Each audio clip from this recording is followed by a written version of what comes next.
Alors maintenant, parlons du titrage conductimétrique. Alors le titrage conductimétrique, simplement, on va suivre la conductivité de la solution au fur et à mesure que l'on rajoute l'espèce titrante dans l'espèce titrée, avec l'espèce titrée. Si on regarde la courbe de titrage, eh bien, on va observer des portions de droite ici. Donc on va modéliser ces deux portions par deux droites et l'équivalence sera obtenue au croisement de ces deux droites. Alors, on vous demandera parfois d'expliquer l'allure de ces courbes. Comment expliquer par exemple qu'ici nous avons une droite décroissante pour la conductivité, donc la conductivité décroît jusqu'au volume à l'équivalence, puis on voit que la conductivité est croissante. Comment l'expliquer? Eh bien, il va falloir regarder les différentes espèces chimiques qui sont présentes dans le bécher à un instant donné et l'évolution de leur concentration. Donc l'équation de la réaction ici, c'est le titrage d'une solution de potasse par une solution d'acide chlorhydrique. Donc c'est une réaction acido-basique. On repère l'espèce basique ici, l'ion hydroxyde, et l'espèce acide qui est l'ion oxonium. Donc la réaction qui se déroule dans le bécher est celle-ci. Mais pour expliquer l'allure des courbes, il ne suffit pas de regarder les espèces chimiques qui réagissent et les produits formés, il faut aussi regarder les espèces spectatrices. En effet, la conductivité est due à la présence des ions dans la solution. Et parmi les espèces spectatrices, ici, on a des espèces ioniques. Alors, comment évolue la concentration de ces différentes espèces dans le bécher ici? Eh bien, avant l'équivalence et après l'équivalence, l'évolution va être différente. Quelles sont les espèces dont nous allons suivre l'évolution? Alors, l'ion potassium est une espèce spectatrice de la solution titrée dans le bécher. L'ion hydroxyde est l'espèce titrée. Ensuite, nous avons l'ion oxonium qui est l'espèce titrante, qui est donc dans la burette et que l'on va verser au fur et à mesure. Et l'ion chlorure qui est l'espèce spectatrice présente dans la solution titrante.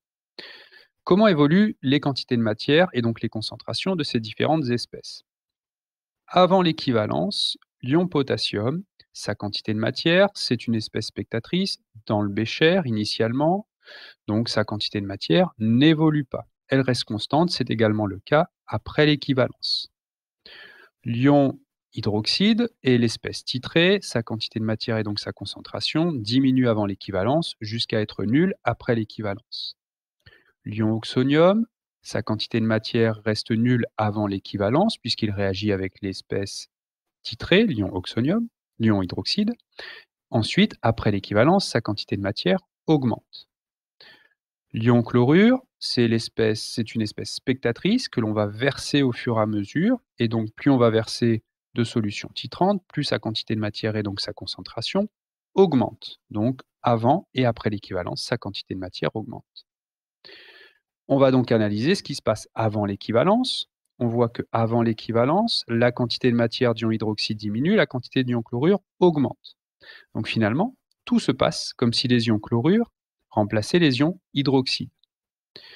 Comme la conductivité de l'ion chlorure est inférieure à la conductivité de l'ion hydroxyde, eh bien globalement, la conductivité va diminuer avant l'équivalence. Après l'équivalence, on voit que les concentrations en ions oxonium et chlorure augmentent, tandis que les autres n'évoluent plus. Donc, globalement, la conductivité va augmenter. On va avoir une droite croissante ici. Donnons un autre exemple.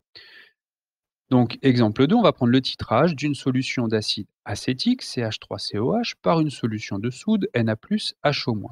Donc, c'est à nouveau une réaction acido-basique avec l'espèce acide CH3COH qui réagit avec l'ion hydroxyde, qui s'échange donc un proton. On va obtenir l'ion acétate, CH3CO-, et de l'eau, H2O. Donc, faisons l'inventaire de toutes les espèces qui vont participer à la conductivité. Question, est-ce que CH3COOH participe à la conductivité, à l'évolution de la conductivité de la solution? Attention, ce n'est pas une espèce ionique, c'est une espèce moléculaire, donc elle ne va pas intervenir pour la conductivité de la solution. Les espèces qui vont intervenir, c'est l'ion hydroxyde, HO-, l'espèce titrante, l'ion sodium, espèce spectatrice présente dans la solution titrante, Et enfin, attention ici, il y a un des produits qui est une espèce ionique, c'est l'ion acétate, CH3CO-. Donc il faut aussi tenir compte de l'évolution de sa concentration. Et on reprend comme tout à l'heure l'étude. Avant l'équivalence, que se passe-t-il? L'ion hydroxyde, espèce titrante, sa quantité de matière reste nulle. L'ion sodium, espèce spectatrice que l'on verse dans le bécher, sa quantité de matière va augmenter. Et le produit CH3CO-, sa quantité de matière va augmenter tant que se déroule la réaction dans le bécher, c'est-à-dire avant l'équivalence. Après l'équivalence, la réaction est terminée. La quantité de matière et donc les concentrations d'ion hydroxyde vont augmenter. L'ion sodium également pour les mêmes raisons que tout à l'heure. Et enfin, l'ion acétate, sa quantité de matière n'évolue plus puisque la réaction est terminée, tout le produit a été formé et donc sa quantité de matière reste égale, donc ne fera plus évoluer la concentration, la conductivité. Et donc, regardons ici, nous avons que des concentrations croissantes, donc il est normal d'obtenir deux droites croissantes comme ici. Maintenant, pourquoi est-ce que ça évolue moins vite, ça croît moins vite avant l'équivalence ici? Tout simplement parce que la conductivité molaire ionique de l'ion acétate est plus faible que la conductivité molaire ionique de l'ion hydroxyde. Et donc, lorsque la concentration d'ion hydroxyde va augmenter, eh bien, la conductivité augmentera plus vite que lorsque c'est celle de l'ion acétate qui augmente. Voilà pour l'explication à donner pour l'allure des courbes de conductimétrie.